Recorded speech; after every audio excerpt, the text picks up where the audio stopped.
ચાલો મિત્રો, આજે આપણે સૌથી મહત્વની બાબત એટલે કે ઈ ક્યાં બોલાય છે. આમ તો આપણે પહેલા આલ્ફાબેટ શીખ્યા, એટલે કે છે ABCD શીખી, બરોબર. પહેલી ABCD, બીજી ABCD કઈ રીતના બોલાય છે.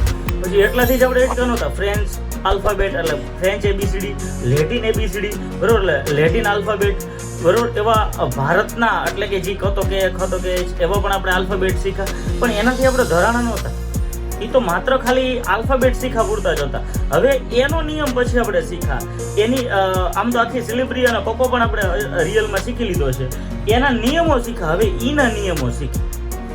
તમે ઘણી બધી જગ્યાએ તમે સ્પેલિંગ જોઈ આવી છે, બરોબર. તો ક્યારે એને ઈ બોલાય, ક્યારે અ બોલાય, આપણે ખબર ન પડે. તો શું કરવાનું? તો કે એના અમુક નિયમો છે કે ભાઈ આની પછી આ આવે કે આની આગળ આ આવે એટલે ઈ બોલ. ફોર એક્ઝામ્પલ અહીંયા મેં લખેલું છે શરૂઆતમાં કે બ, અહીંયા ઈ આવે એટલે એ બોલાય, અને છેલ્લે ડ એટલે કે બેડ, બરોબર. અહીંયા સીધો સ્પેલિંગ જ મેં મૂકી દીધો છે, તમને યાદ રહી જાય. સ કે જ આવે અને એની પછી ઈ આવે તો એને એ બોલાય.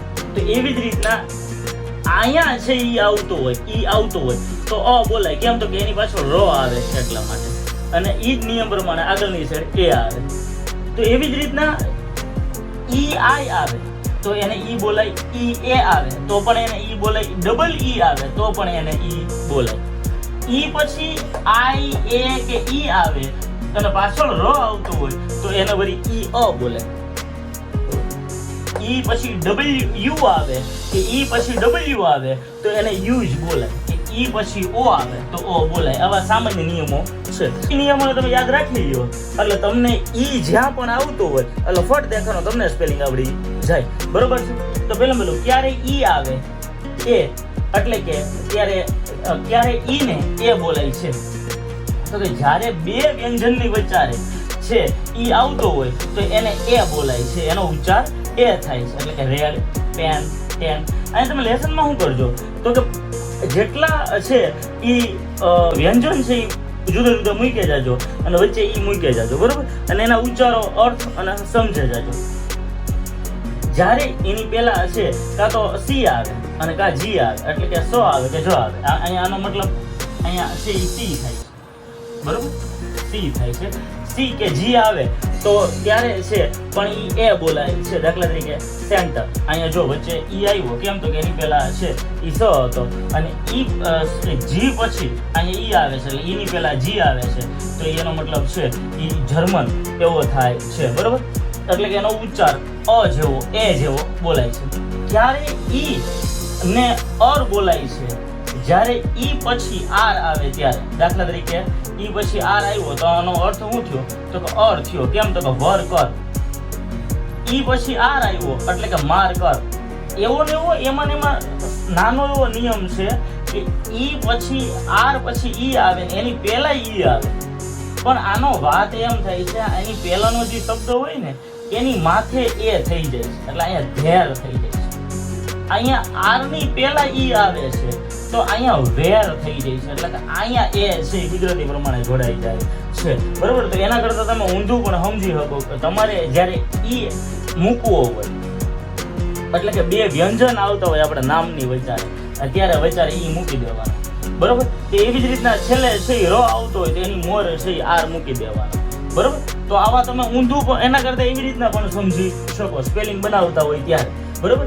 ક્યારે ઈનો ઉચ્ચાર ઈ બોલાય છે એટલે કે જ્યારે ઈ પછી આઈ એ કે ઈ આવે ત્યારે છે એનો ઈનો ઉચ્ચાર ઈ જ બોલાય છે. દાખલા તરીકે તો કે રીસી, અહીંયા રી થઈ જાય છે, અહીંયા સી થઈ જાય છે અને અહીંયા ઈ પછી આઈ આવે છે એટલા માટે અહીંયા સી, બરોબર. તો એવી જ રીતના અહીંયા ટી, અહીંયા ઈ પછી એ આવ્યો, અહીંયા ડબલ ઈ આવ્યો, બરોબર. એટલે કે ઈ પછી આઈ આવે, ઈ પછી એ આવે, ઈ પછી ઈ એટલે કે ડબલ ઈ આવે તો એનો ઉચ્ચાર ઈનો ઈ જ રહે છે. આ તમને ઉચ્ચાર કેમ બોલવો અથવા તો ઈનો ઈ ઉચ્ચાર ક્યારે રહે એવી બાબતમાં તમે સમજી શકો. અથવા તો કોઈને રસિક, દાખલા તરીકે મારું નામ છે તો ઈ આવે છે તો એની પાછળ ઈ કેમ બોલાય, ઈ કેવી રીતના બોલાય છે? તો કે એની પાછળ કંઈક મૂકવું પડે, કાં આઈ મૂકવું પડે, કાં એ મૂકવું પડે, કાં ડબલ ઈ મૂકવો પડે તો તમે એ પ્રમાણે મૂકી શકો. અંગ્રેજો પોતાના નામ પણ આવી જ રીતના લખે છે. જ્યારે ઈ પછી આઈ એ કે ઈ આવે અને એના પછી બધી આર આવે તો એનો ઉચ્ચાર ઈ અ એવો થાય છે. દાખલા તરીકે હિયર, જો આ સ્પેલિંગ તમે જોવો તો ઘણી વખત વાંચતા ન આવડે, તો આને હિયર બોલાય, આને નિયર બોલાય, અને ડિયર બોલાય. હવે તમારું આમાં લેસન શું છે તો કે અહીંયા એક એક વ્યંજન છે એ બદલાઈ જાવ અને જુદા જુદા અર્થો તમે કહી રહ્યા.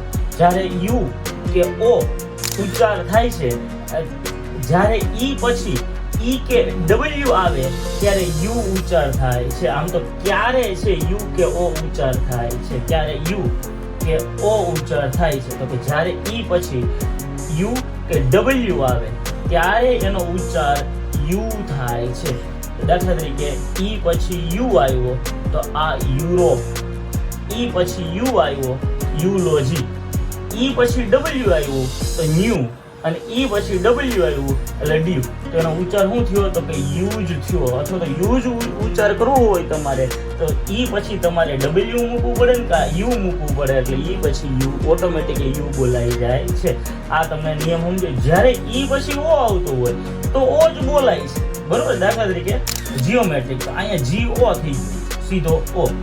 અને સામાન્ય નિયમ નથી, આમ તો બાબત છે. કેમ તો કે ફ્રાન્સમાંથી લીધેલી છે, જ્યારે સ્પેલિંગ લીધા એક ધારા ત્યારે છે એ બધાની વાહે ઈ આવતો હતો. તો એ કોઈ સાયલેન્ટ ઈ આમ તો એમ ન કહી શકાય, એવું પણ ન બોલી શકાય કે વળી મેજિક ઈ, બરોબર. એ ફ્રાન્સ દેશમાંથી એક આરે શબ્દો ઉપાડેલા અને બધાની વાહે છે ઈ આવતો હતો.